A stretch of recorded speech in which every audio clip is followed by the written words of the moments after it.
Okay, welcome back to another tutorial for Voxel. This one will be frontlining and playing specific roles or various roles that you as a player can select to do at your own will. Everybody can do their own thing within Voxel. They can work together or they can try to be that solo hero, but I guarantee you trying to be that quote-unquote solo hero does not pay off the way a lot of people think. In the world of Foxhole, you work with other players, you work with several hundred different people to achieve success. So trying to be that solo individual, unless you're going out as a partisan, is not going to pay off the way that you're thinking. So from here, we are at the home region. We're going to check the map, and we are going to take a look at over in Endless Shore. I see that there's a lot of defenses and a lot of stuff kind of built up with the Wardens kind of hitting our area a little bit. So let's go ahead and head over to there. Now, for the sake of this, we are on Able, which is an active war. You see down here in the bottom left, even if you open up the map, you'll be able to see what server you're on. Able, Charlie, or Deadbridge. So we're going to open up by interacting with the hangar here to the east, or the docks over to the west. Let's go ahead and head over to where this is flashing, over in Enduring Wake, over in Endless Shore, and let's have some fun. Now, immediately upon spawning in, you'll notice, especially if it's a very, very active front, there'll be destroyed structures, there'll be trench lines, there'll be stuff, you know, all over the place. So immediately what I'm going to do is I'm going to grab a Argente or a Genti, depending on the terminology you want to go with. And there is no 762 here, so let's open up the map and take a look at the bunker across the road, which I can see 33 clips of 762. So let's go ahead and head over there and get going with just a basic frontline infantryman. So if you're going to go as just a basic infantryman, you don't need to worry about your intel all too much. You don't need to worry about anything for that nature. But as for me, I like to take an Ignifist and a radio. This way I have an immediate third weapon to combat against tanks if they do push, and it'll scare the ever-living crap out of them. And now I have intel. So from here, I'm going to drop my hammer off, and I'm going to reload my pistol, because this secondary weapon, a lot of people fail to understand, has its use. So we're going to take a quick look off the road so you don't get run over by Logi. And we are going to go direct north and start fighting. Now, as I mentioned in the first video, crouching will give you that stability that you need, but in certain situations you can just spray and pray and hope that you hit. This will be one of them, and we're going to have the audio included for our allies and the enemies alike, so you can hear what's being said, how it's being coordinated, and everything else. You can hear the artillery going overhead, whether that be 120 shells or the actual rockets that might be firing. And we're just going to constantly keep a good aim down sight, using our middle mouse wheel to kind of pan around, see what's going on. And there's always a high chance you as an infantryman will die very, very quickly. So let's take a look at the map. And let's go on and get up over here. Let's go this way. This way. That is a 120 round that just almost obliterated me. Trenches provide the best cover. Guys, if you need, there are a lot of shoot and venom. Come on, let's go. Let's get up there. Thanks for caring, buddy. So here you'll have a collection of infantrymen, medics to heal everybody. Even people rocking AT and I'm being shot at. So now, with that, people are going to lay suppressive fire on the specific enemies that are shooting. And I don't want to get too close to AT. Active AT across the road, northeast. Be careful. Me too. I need to. Or AI, I should say. I even want to be back here, fat, thick Mario. Where the fuck are you at? And language will be one thing. Always note what people say. Homophobic and racist slurs are not tolerated by the community. People will report them for the egregious use of it. So always, always, always pay attention. But just curse words, you're just gonna get used to it. I'm loud. I'm emphatic with my speech as well. But the one thing I do not do is denigrate somebody else.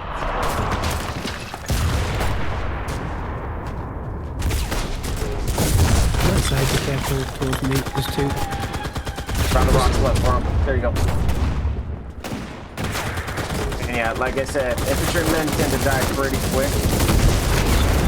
So mining where you're going is always going to be a really good thing to do. Now you can see he's a private, and I have 8 commends. Commends are the way you level up. Medic! If you need to, always try to call out for a medic. Right in the church. Yo, bro! Thank you.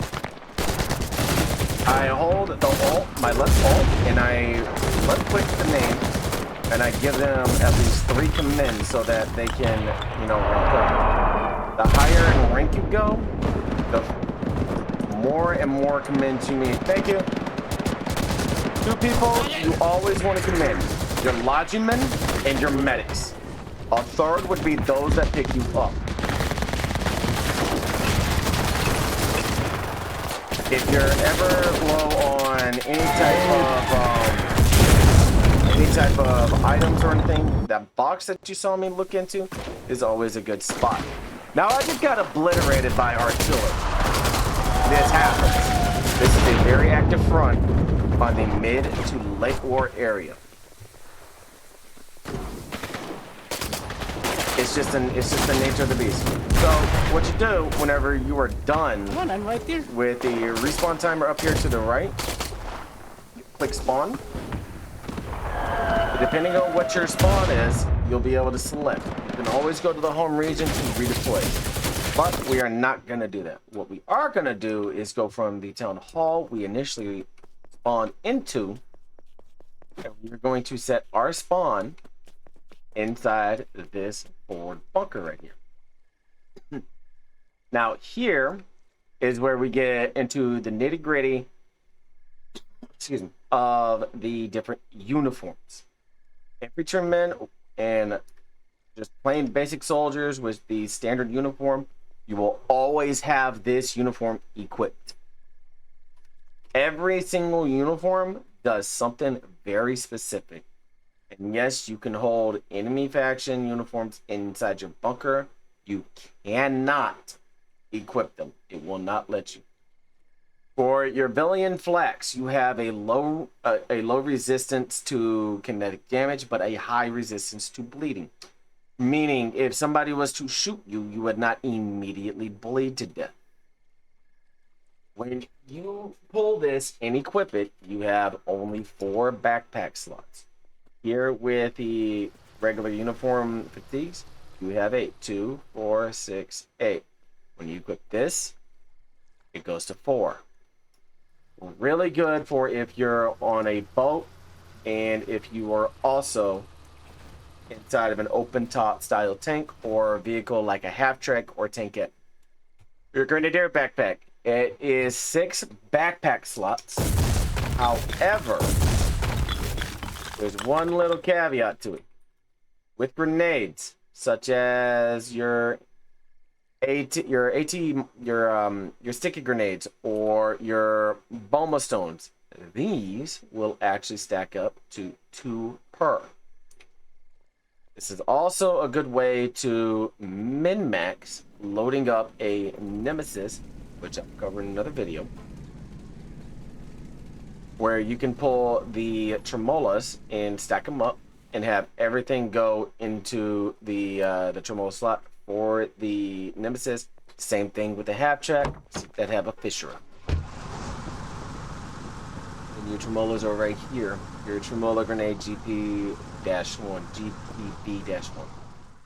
And you can see as I took it out of my inventory, they split out. It would be the same if I was to swap backpacks. Your next one, which is your medic fatigues, this one is very, very, very crucial. When you equip the medic uniform, your bandages will stack up to 5. Your blood plasma will also stack up to 5.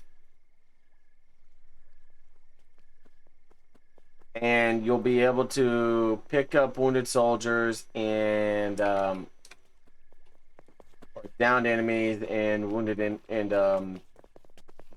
allies much faster than if you were a regular foot soldier. So let's go ahead and act like I'm a medic real quick. What you will do is, first and foremost, I'm going to keep the fatigues in my my slot. What you will do is you will equip your trauma bag, equip your first aid kit, get rid of your hammer for now, stack up 5 more bandages and 5 more blood plasma. But if you weren't holding on to this, you would want 15 bandages and 10 blood plasma. You will have your trauma kit in your first slot, your first aid kit in your second. Always carry a secondary weapon and always have a radio. If there is a downed individual, let's say right here, you will pull out your trauma kit and then you will left click on them to revive them. If there's a wounded individual, you will pull out your first aid kit and then left click until the healing is done. So, with everything that I have, let's head out towards the front and see if we can't be a medic real quick and go on from there. Let's go ahead and drop this off because I will respawn with it again. I'm gonna grab a radio real quick. No. Leave Greenland alone, please. No, my president. And you'll have people just talking about everything. Now, medics, you do not want to be directly in the front. You want to hang back a little. If you see any trenches, hop in there and do your best to stay alive. This is where the sound mod comes in play. This way you have the better ability to identify where the rounds are going to come into and hit versus where they are not. And medics are a priority target as well. I know this because as a sniper, I am constantly picking off medics.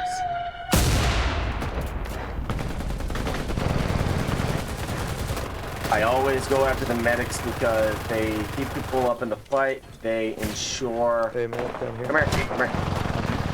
Thank you. So he's picking him up. I have my medic get ready to go, and instantly you work as a team.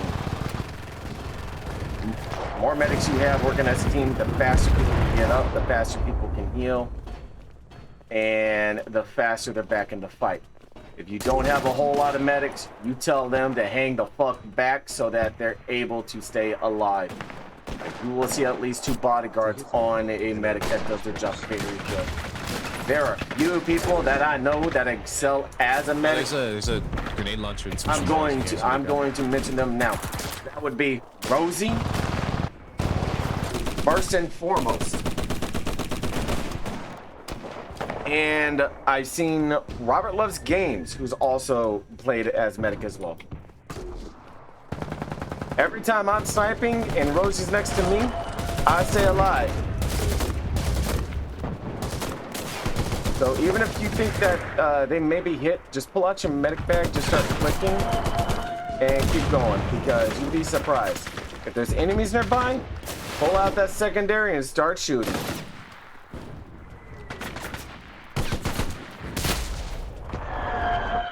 We're gonna RP as a medic for the time being until we die. Which may be faster than you think. Now, the one thing that I did mention within the headgear, this will be your gas mask and gas filter area. You can see the green ash gas that's up right here where the red line is.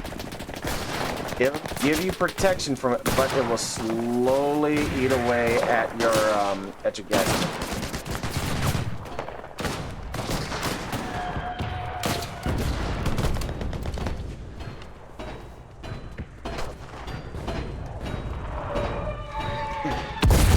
And right there, I just got splash damage by an orange piece.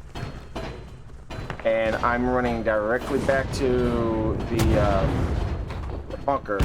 And we're going to swap over to the next role, or explain something within it so that you can understand different roles and different nuances within stuff as well. Now they're gonna let me do it again. So we're gonna drop all this off.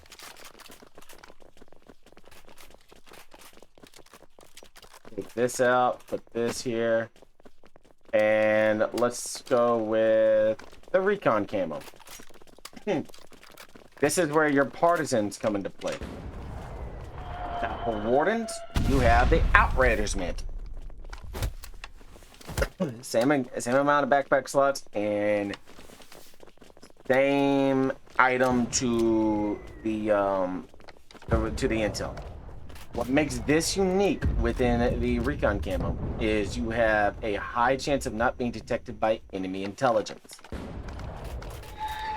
Meaning, within here, if I was to loop around and try to avoid as much intel as much infantry as possible and everything to get intel up here, I could. Partisans play a very vital role in cutting off logistics to a region, causing a lot of mayhem up into the back lines, able to get, all the way back here, or if you're warden, all the way down here, the Calakai, Red River, Krithia, and Terminus without being detected. Let me go ahead and put this back on. I'm gonna push this there. But, let's say you want to go and be a tanker. What uniform would you need with that? Well, I'm glad you asked. See how it's got the little tank icon on the uniforms? For the Colonials, you have the Tankman's coveralls, and the Wardens, you have the padded boiler suits. These will allow you to have multiple gas mask filters, as well as a stack on basic materials, the BMATs, without causing much encumbrance.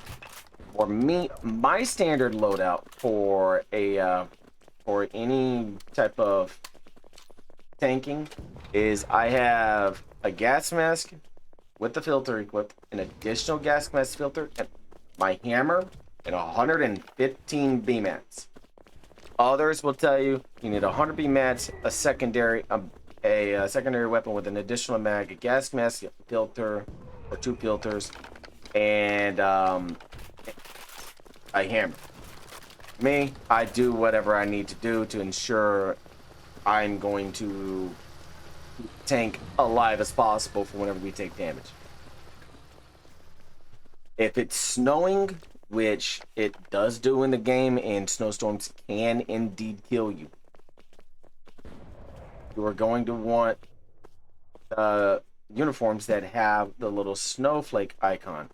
For the Colonials, it's the heavy top coat. For the Wardens, it's the Koivish parka.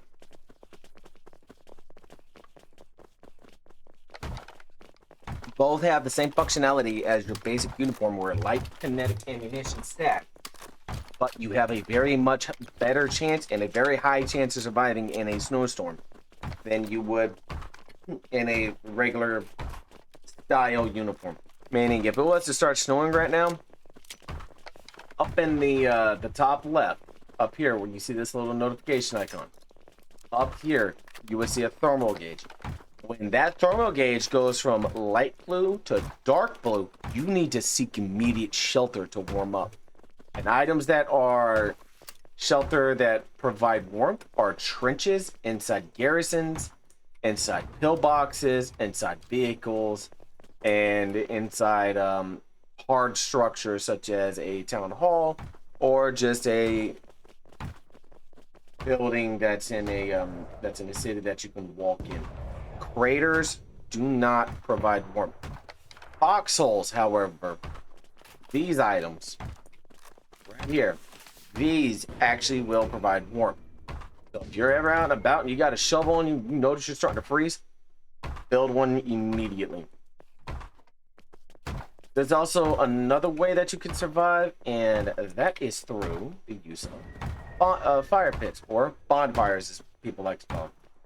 You build these with 35 BMATs, and then you fill it with either petrol or diesel to light a fire. This will provide warmth in a surrounding area for people to be able to survive. The Colonials have a bit of a resistance style uniform whenever it comes to rainstorms. And this is to counterplay one of the Warren uniforms, which I will address here in a second. This would be the Legionnaires' oil coat, which is our raincoat. Whenever it is raining, you will notice that there will be puddles forming. When you step inside the puddles, you actually put on weight.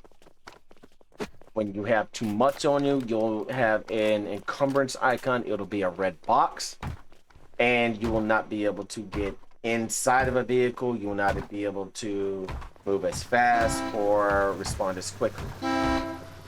Vehicles that are muddy cannot be submitted to a storage depot or a seaport or be packaged up.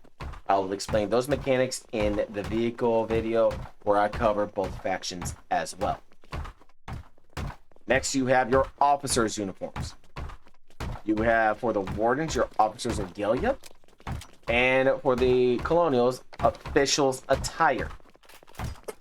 This is a very unique style uniform, as what I've been told, I've not equipped one of these because this is more for LARP or live action roleplay, if you will. You can friendly fire your regiment members and other people without being notified in the game's logs. It doesn't provide any style bonuses or anything within combative roles. It just looks cool. That's basically it.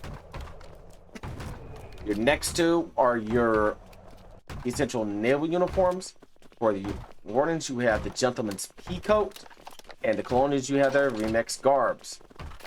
6 backpack slots. Basic materials have a very high reduced encumbrance. Water has a reduced encumbrance, and increased movement in heavily flooded compartments. This is specifically designed for naval. I've seen people, utilize it for the engineering role, but for the most part, this is designed for naval. Now, your two medic uniforms, which you have the physician's jacket for the Wardens, and for us, we have the medic fatigues. I showcase what you can do with them. I'm not going to go ahead and explain further. For your engineering, you have, for the Wardens, your sapper gear, Colonials, Fabry rucksack. This is by far the most essential uniform to have when you are out on the front line and you are building up bases, as you see here. Because when you have BMATs and other items that you need to grab, say I need to carry more than 100 BMATs. These uniforms play a very vital factor because the majority of what you need to upgrade, all these tier 2, will be anywhere between 75 to 200 BMATs. Now, I could tell you the meta for it is essentially pulling out an entire inventory's full worth and then going forward. The heavy armor, which is actually pretty cool for the wardens, it has 3 backpack slots for 1 additional aspect, and the colonials have a 4 backpack slot. The colonials is the Valiant flak vest. The wardens is the gunner's breastplate. The reason why the Wardens has 3 versus the Colonials 4 is they have a high resistance to light kinetic damage because it's freaking medieval armor. And for the Colonials, we have a high resistance to bleeding. The Wardens, low resistance to bleeding. This is basically a sniper's worst nightmare if you're a Colonial and you are essentially trying to snipe Colonials. Please, somebody in this, good luck. Now, there is 2 differences here between these 2 right here. Your specialist overcoat, which is 5 backpack slots, heavy ammunition stacked, and heavy ammunition has reduced encumbers. What is heavy ammunition? I'm glad you asked. You see this little bomb right here, this bomb icon? This is heavy ammunition. Specifically, that uniform is specifically designed for mortar squads and cutler crews. Because of the buff with this, it has the ability to cause mass devastation and mayhem when there is a mortar blob. And I've already covered the Grenadier Baldric by showcasing his stacking abilities, but this is the one thing we have over the Wardens, but they have the specialist overcoat over us. I have used the Grenadier's Baldric multiple times whenever I want to go and cause quote-unquote war crimes with a Lunaire and a full inventory of 13 gas resistance. You cannot get away with that many grenades if you're using a basic uniform. This is the engineering uniform. Most will associate this uniform as a tanker's overall because it's a much faster teching uniform, and for the most part, it's actually quite enjoyable. Now, I wish there was a Araka, but let me just go ahead and explain a couple things within here.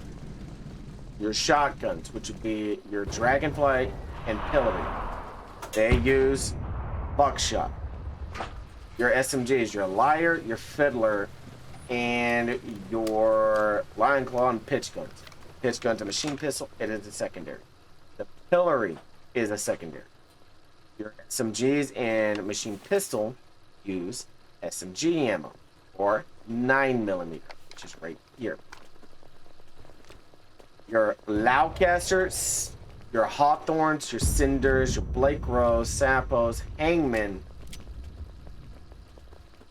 your Augurs, your Omens, Fascinas, Voltas, Argentis, and Katinas all use 7.62. This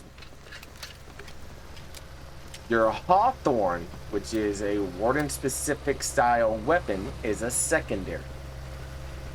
Now you see that there's 44 ammo. This is a secondary weapon. It uses 44. This is a primary weapon. It uses 44. Specifically designed, the Hangman is a Warden weapon. The Cascadier, the Ati, and your Pharaoh are your secondary pistols. They use 8mm. This weapon, however, is a 3-round burst. Now, the weapons that use 7.92 are as follow. Your Dusks, your Bookers, your Altos. Those all use 7.92. And your 12-7 guns, those are your Kataras, your gassed MGs, and your Malones. Here's the easiest way to identify who's running what. This one has a top magazine. It's only got 30 rounds of ammo. This one is more of a heavier style firing weapon. It fires 75 rounds. And your Malone has a much faster rate of fire, and it fires 125 rounds, all of 7.62. You can see the different buffs and debuffs that each one has, such as the Malone over the Gassed. The Malone, equipped with the low velocity barrel that deals 36% less damage per shot. That's why I preferred the Gassed over the Malone. A little tip and trick for whenever you're using weapons that are slow to aim and slow to maneuver, always carry a secondary with you. Such as, for example, I'm going to grab the auger. I'm going to show you how long it takes just to get it to bloom down, because the bloom is critical. If he drops off, there's no 7.62. Let's head back to this bunker base over here to the southwest. I'm going to grab one clip, and yes, this is correct terminology, one clip of 7.62, and I'm going to show you how slow this blooms down. Every single weapon has its own speed on bloom. And to prove it, let me go ahead and grab the Argentine, the Catina, the Sampo, and the Fuchsia. Oh, I have the last one.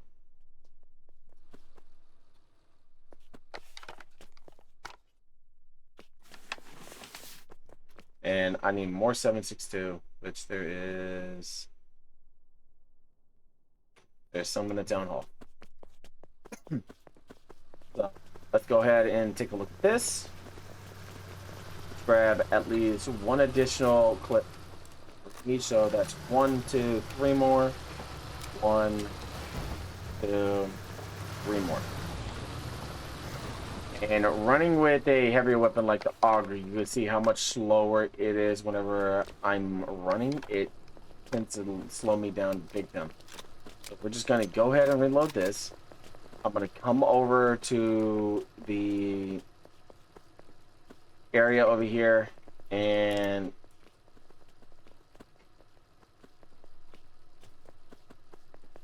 showcase why this is a much slower aiming weapon, but it's stronger than some of its counterparts. So I'm out in the open, and you can... Oh, that's a sample. There we go. Auger. You can see how much slower I'm running with it, even while sprinting. Versus if I had the pistol out, you can see how much faster I'm running. So with the auger, let's reload this.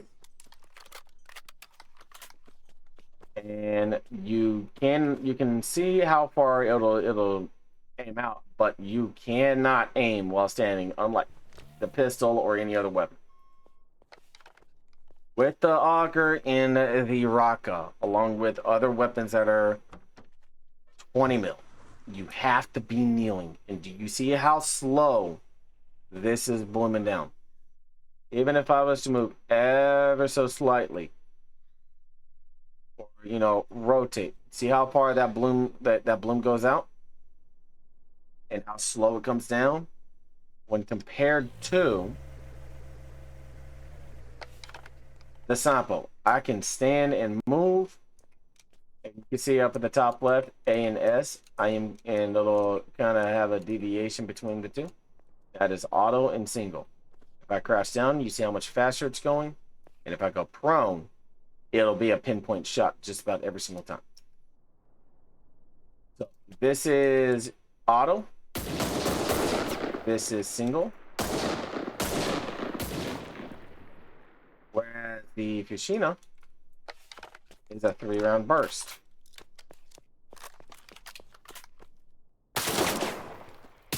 This one is really good in trenches. And One thing, another gun that is really good in trenches and close quarter, Tina.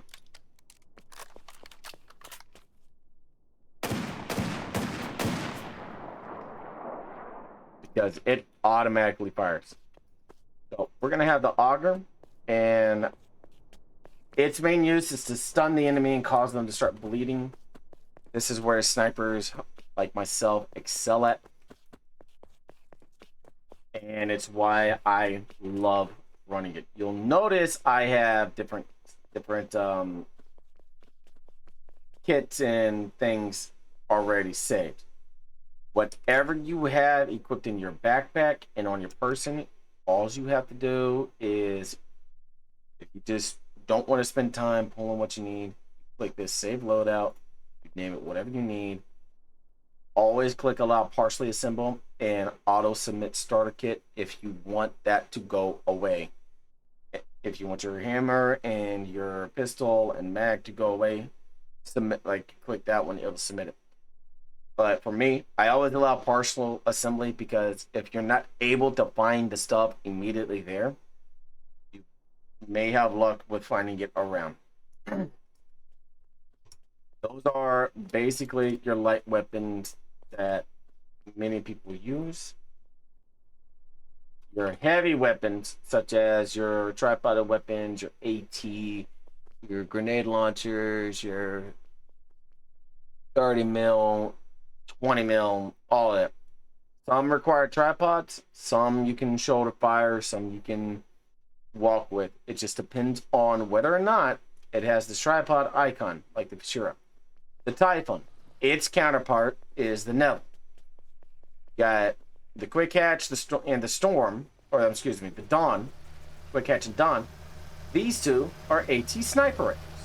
The Greyhound is a 3-round burst AT rifle as well. So with that, you just got to pay attention to what you want to run, how much is what, and how much is where. Now, in order to set one of these up, you will first need a tripod. Pull the tripod out.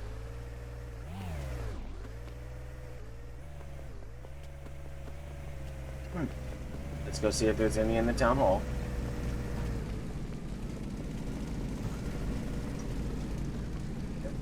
Pull the tripod out. And then you press B as in Bravo. And you want to be relatively close to where you want to set. This arrow will indicate the firing direction that you want the item to use will be. So even if I was looking this way, if I was to set this down, it will still be put in this area. So if I wanted to use a Daucus ISG, it will look to the east whenever I place it down. And in order to place this down, you press B as in Bravo again. And you see how it has that blueprint right there? That tells me this is going to be firing directly east towards anything coming this way. Now with that, you'll see how it has the type of ammunition that you need.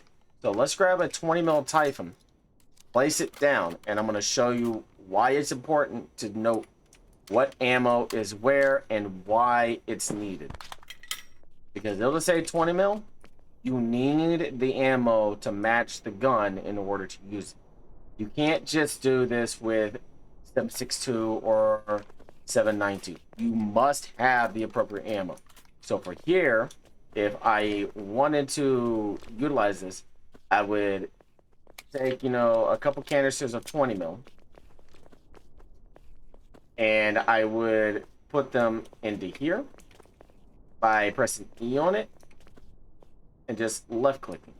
Then you crouch down. If it's out in the open like this, you crouch down by pressing C, press Q, and then reload it. I'm not going to do this because people think I'm absolutely crazy. To clear the inventory, to be able to move it, access the inventory of it by pressing E and left clicking on the stockpile of it, and then pack it up. From here, you'll disassemble the gun. You're able to grab it, drop it back off where you got it, and then go from there. You can do that with every tripoded weapon that you were able to access from. is your down and dirty, run down, like rolls and stuff on the front line that you can do. So for me, I personally like to use the auger for long distance sniping to stun them, or the Raka if I really want to cause some mass chaos, or if I want to, you know, just be a complete ass, I can grab the shotgun with the ammo and go cause mayhem. So I hope that kind of helps people understand the different roles that you can do and everything else. The next one will be a little bit better. It's just hard to do so whenever you are not able and, you know, not far enough into the tech tree in order to do so. If you like this video, I would appreciate the thumbs up. If you didn't, I would, you know, give it a thumbs down. And if you would subscribe to the channel, I would greatly appreciate it. Until next time, y'all have a good one.